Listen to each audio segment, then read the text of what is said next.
അസ്സലാമു അലൈക്കും വറഹ്മത്തുള്ളാഹി വബറകാതുഹു. സഹോദരങ്ങളെ, ഇന്ന് പരിശുദ്ധമായ റമളാൻ നോമ്പ് 24 അതായത് 25-ാം രാവ് കടന്നു വരുന്ന സുന്ദരമായ ലൈലത്തുൽ ഖദറിനെ പ്രതീക്ഷിക്കാവുന്ന രാവ്.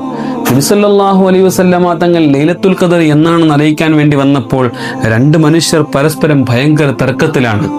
ആ തർക്കം നടക്കുന്നത് കാരണത്താൽ അള്ളാഹു ലൈലത്തുൽ ഖദർ എന്നാണെന്നുള്ളതിനെ ഉയർത്തിക്കളഞ്ഞു. നബി സല്ലല്ലാഹു അലൈഹി വസല്ലമ തങ്ങൾ പറഞ്ഞു, നിങ്ങൾ രണ്ടുപേരും തർക്കിച്ച കാരണത്താൽ ലൈലത്തുൽ ഖദർ എന്നാണെന്നുള്ള ഉയർത്തപ്പെട്ടിരിക്കുകയാണ്.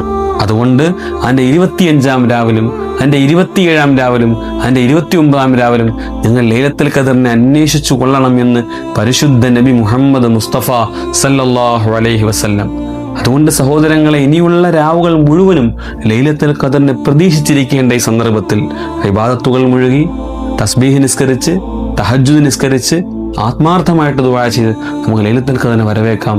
അള്ളാഹു കബൂലാക്കുമാറാവട്ടെ. അസ്സലാമു അലൈക്കും വറഹ്മത്തുള്ളാഹി വബറകാതുഹു.